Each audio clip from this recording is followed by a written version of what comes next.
Gayatri Mahamantra with your back straight, both hands on your laps, lift beneath the right. Contemplative mood.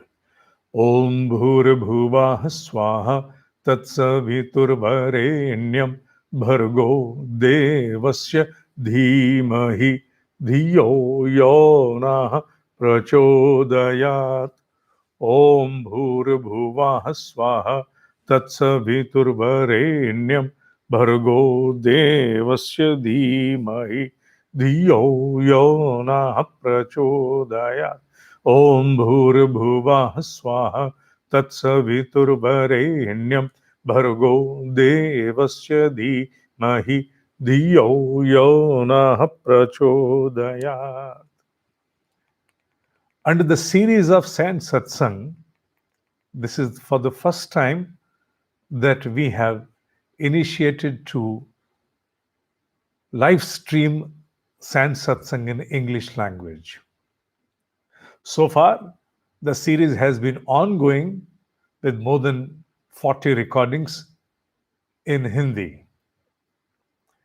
In this endeavor, we try to approximate towards the existence of the exalted ones by mentioning about them, their life, and their thoughts. That is, the sayings.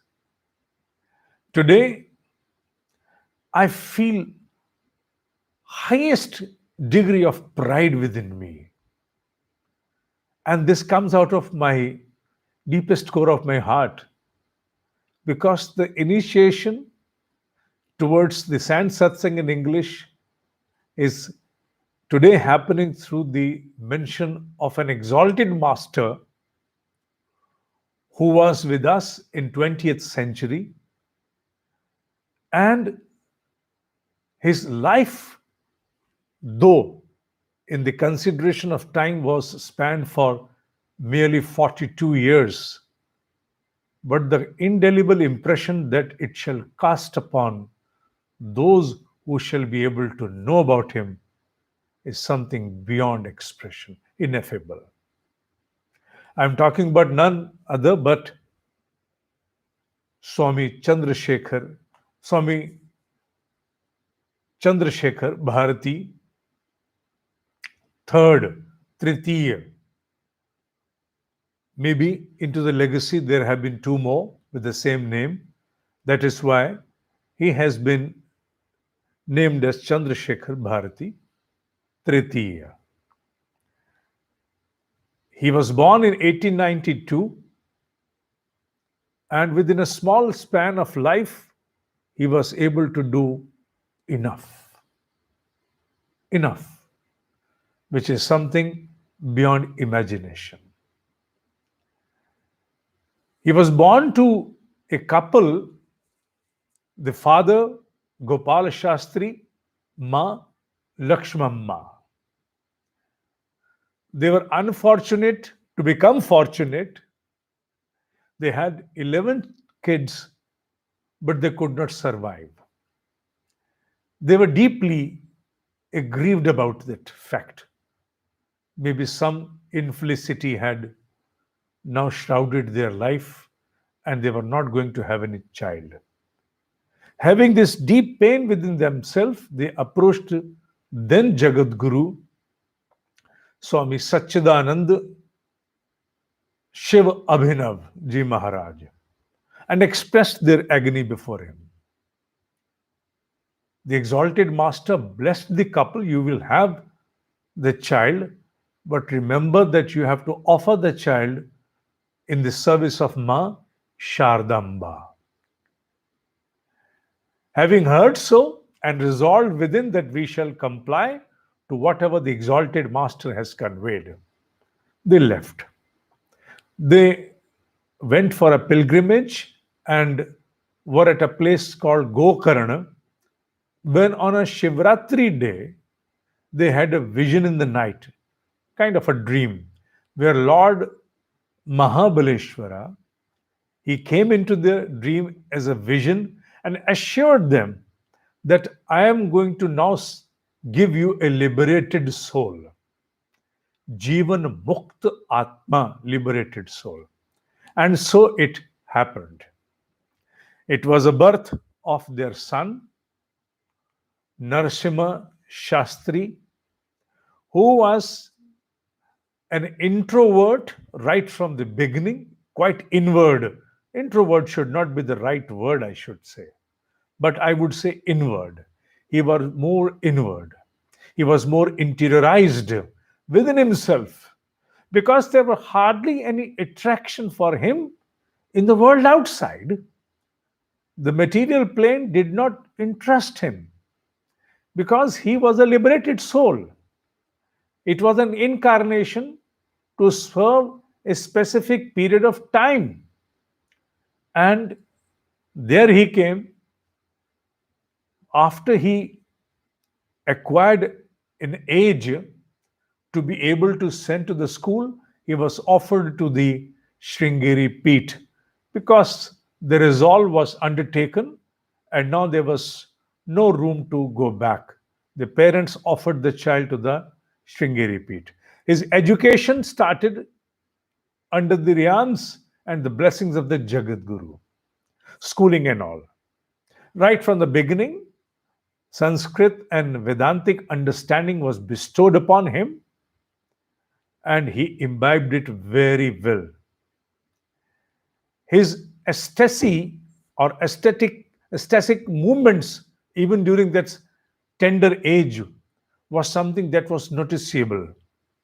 He was very fond of singing a hymn by the name Mook Panchashati. As the mention goes, and as I've read, that once he was so immersed into singing that hymn, then he was absolutely oblivion to what extent he's going to walk now.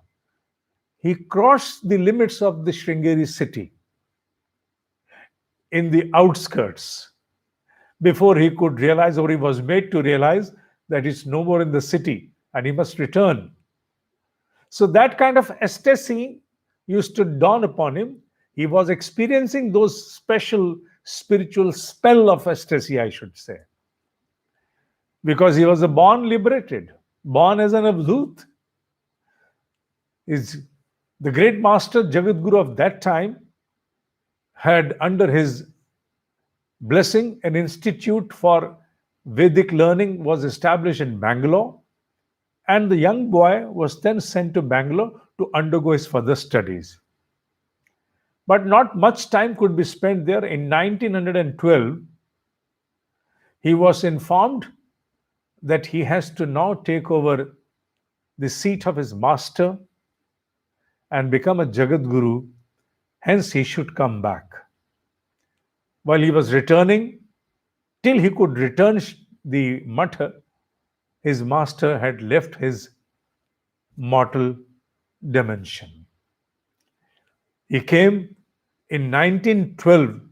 Then he was initiated into sannyas under the legacy of the Adiguru Shankaracharya as under Dashanami sannyas. And at the age of merely, I could say, 20, he was now the Shankaracharya. These are the test of times. Although Sringeri Peeth has been blessed, specially by the Almighty, to have most exalted ones to come and serve the seat as a Jagat Guru. But this one was one another special one, who, although was on the seat of the Jagat Guru, but his inner calling probably, it was as if he was torn from some aesthetic loka, immersed into Brahma, torn from there, and implanted on the planet merely to balance the ill will which was surrounding the planet during those times. It was like a balancing act of the Brahma. Otherwise, he was never here. He was always somewhere else. And that is well informed in the records that are available. And then he started his tour, He went for a tour and he traveled around, met people, especially Kaladi, the birthplace of Adiguru Shankaracharya. And then when he returned, it seemed that everything was now ripe into him. He was now no more going to serve the world outside in the manner it is mandated. So he started living in the Avdhut Avastha, could not serve more. If I'm not wrong, around 1931, he then probably handed over the entire charge of the Peeth, the seat of the Jagat Guru, to his disciple, who again was one most exalted one, upon whom we were blessed to conduct a program last year. And then he became absolutely interiorized in his Avdhut Avastha. He was not in his complete awareness for the world outside. He was absolutely dissolved within himself, living the state of an Avdhuta. It is said, and I believe it at the deepest core of my own existence, that people have cited that there was a special divine auric emanation out of him. Those 42 years of his life mark a very special signature on this planet. In 1945, it is said that whatever residual availability he had for the world outside, even from that he withdrew. In 1954, probably the president of that time, who again was a very esteemed one, Dr. Rajendra Prasad ji, paid him a visit in 1954. And that was the year probably when he was not prepared to lift his mortal plane. As it is informed, it happened so that he went for a bath to the river Tunga, or for a stroll to the river, along with the disciple who was walking at a little distance from him. The moment he stepped into the water, the disciple cautioned, "Master, right at that point is the deepest point for the water. Please don't go further, any further." Probably the master was within himself, in his own internal world, prepared to undergo now total and absolute resolution in all terms. So the master could not pay any heed to his words. He furthered in the water. Seeing so, the disciple screamed, shouted vehemently, "Master, Master," whatever. And then he also jumped to save his master. This was heard by someone who was also passing by at that time. The disciple tried to save his master but could not do so. He lost his own breath and became unconscious. The one who was passing by, with the help of few more people, probably, they dived and they brought them out immediately. They were able to bring the disciple back, but they could not bring that great exalted one. Why? Because, to the surprise of each and everyone, especially when the disciple informed them after he gained his consciousness, the master was brought out of the water in the lotus posture. He was in the Padmasana. He went walking, went into the water, and probably he acquired that Padmasana, and then he departed. As if he chose that Jal Samadhi for himself. It was only when they were trying to bring him back that his legs were straightened so that they could make him lie flat upside down. They could bring the water out, thump the chest, and so on. But he was resolved and he left. His words are more important at this moment. When I was reading about him, reading does not take much time to know about certain information and facts. But the surprising thing happens when you read And then you, in your own self, travel down to touch and approximate the exalted existence of such ones. And you feel you're there with them.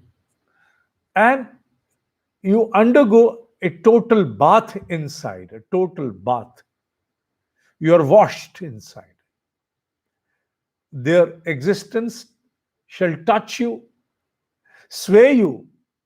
Maybe it is transitory for we, the belittled ones. But yes, even for those few moments that last for a couple of hours, you're not with yourself, you're in a different, divine, pious dimension. And that's the same which happened with me.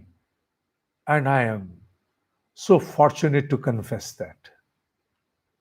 The message of the Master, as I could read, one of them has left an indelible impression upon my understanding. I shall take that in the last, but few of them before that, which are equally important and must be given a serious thought upon.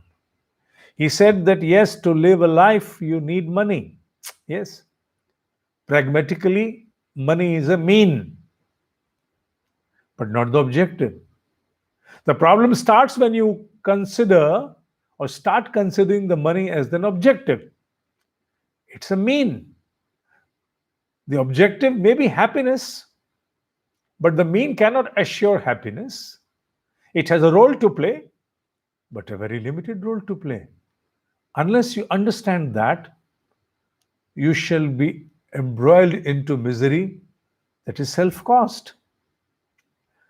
He said happiness is a state of mind, and that state of mind is not under any constraint of being affluent.